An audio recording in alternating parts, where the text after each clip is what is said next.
everybody, it's Carrie here. Welcome to my YouTube channel.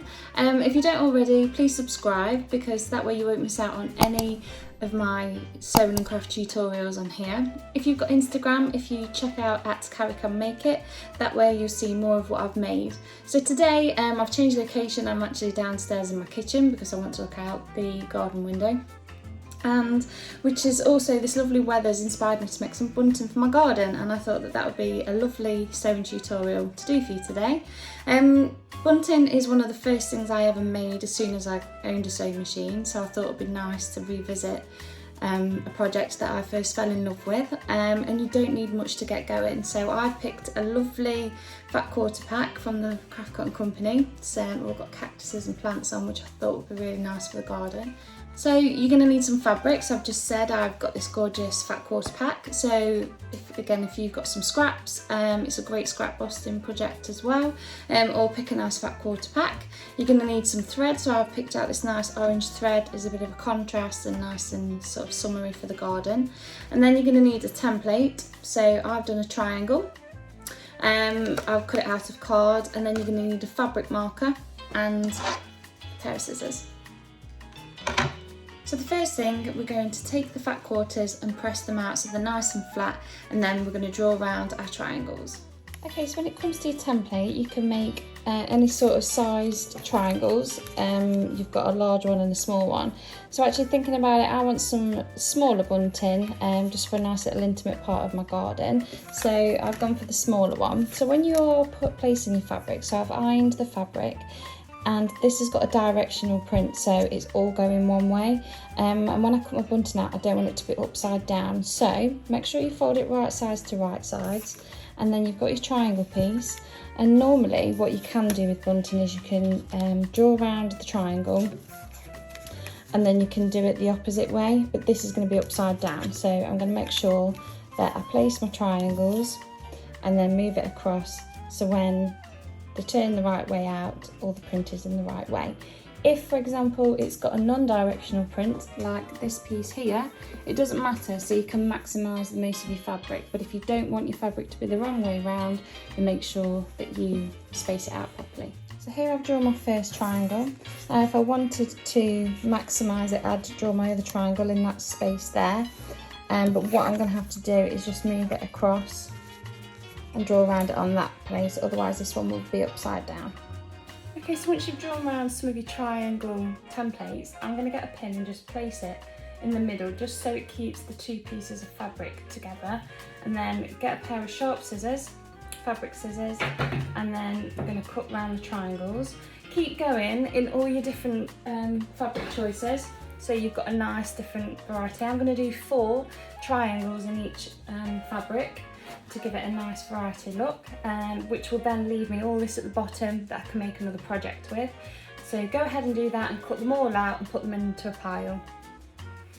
So we've now got a pile of the triangles. There's quite a few here, and they're all the right way up, easy for me to say, and they've all got a pin in place. So we're going to batch load these all through the sewing machine. And then we've got loads left, and in a bit we're going to be making some strips so we can do the ribbon at the top of the bunting where we can poke all the little flags up. Okay, so I'm using the lovely Janome Atelier 9. I'm using a straight stitch, and we're going to use a really thin seam allowance. So if you've got a 1/4 of an inch foot or a 1/4 of an inch seam allowance on your sewing machine, select that, and you're going to start off in the top corner, and we're going to sew all the way down, pivot, and go all the way back up, and then we're going to continue with the rest.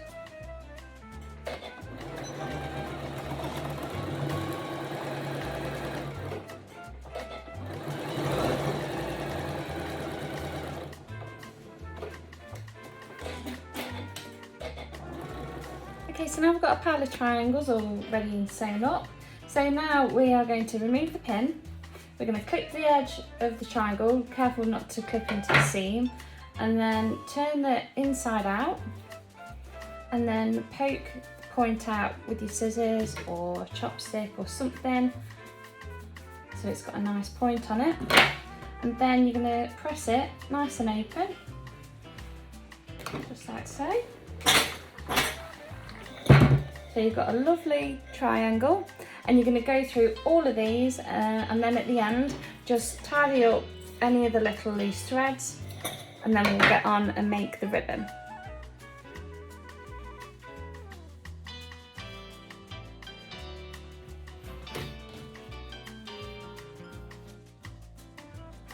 Okay, so I've cut 4 out in total, and I think that's going to be long enough for the ribbon across the top. So now what we're going to do is connect these at the sewing machine and we'll start to piece this together.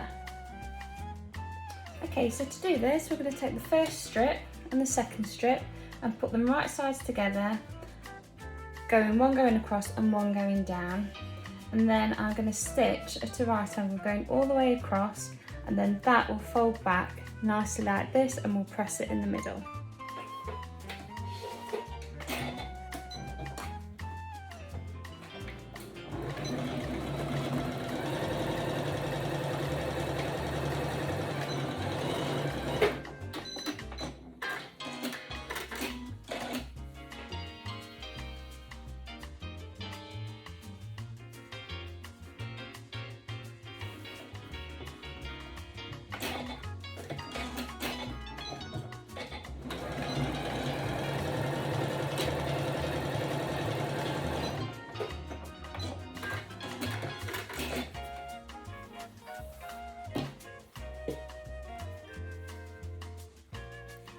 Okay, so we go on the back of it, we've got these big over chunky seams, so we're going to cut quite close to the seam and cut off all the excess, and then give that a nice press so it's nice and flush. And we're going to repeat that for all of the joins. Okay, so here's for the tip of getting this ribbon together. So if we just fold it over and put the triangles in, we'd get loads of raw edges, so we need to hide that. So the first thing we're going to do is wrong side to wrong side, all the way down this long strip, we're going to press it. So go ahead and do that, and then we will do the next part.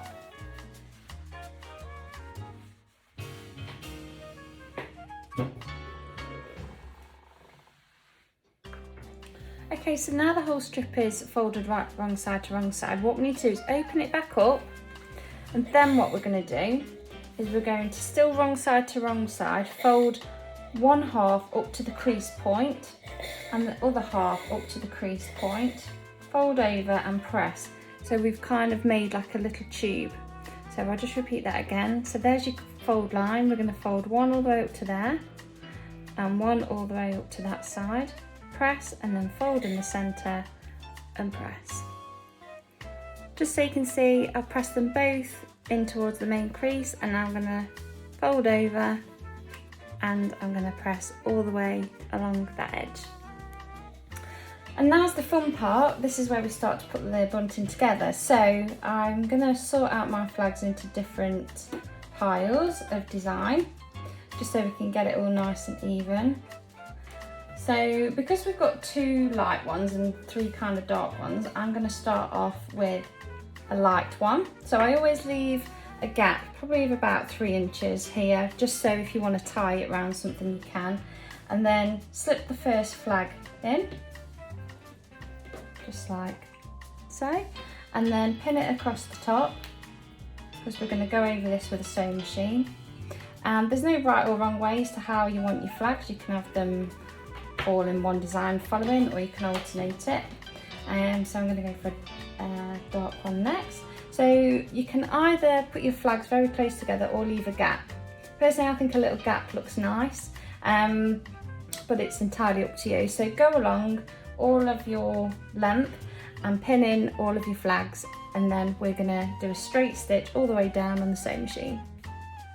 Okay, so I've pinned all of my flags across, and actually I've got 1, 2, 3, 4, I've got 6 flags left. So if I'd have cut a bit more of the strip out, I could have got a few more on, but I'm happy with that.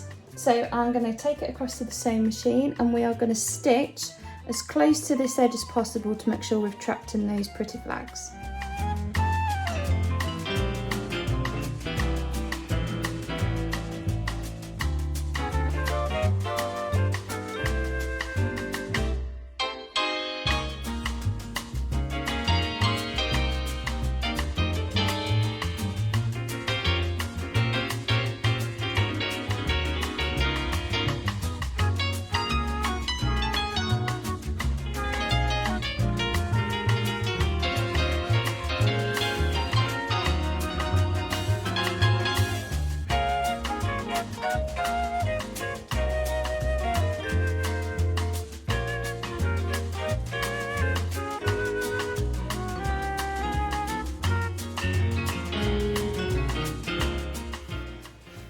Okay, so once you've gone through, it's a good idea to just check you've caught every single flag.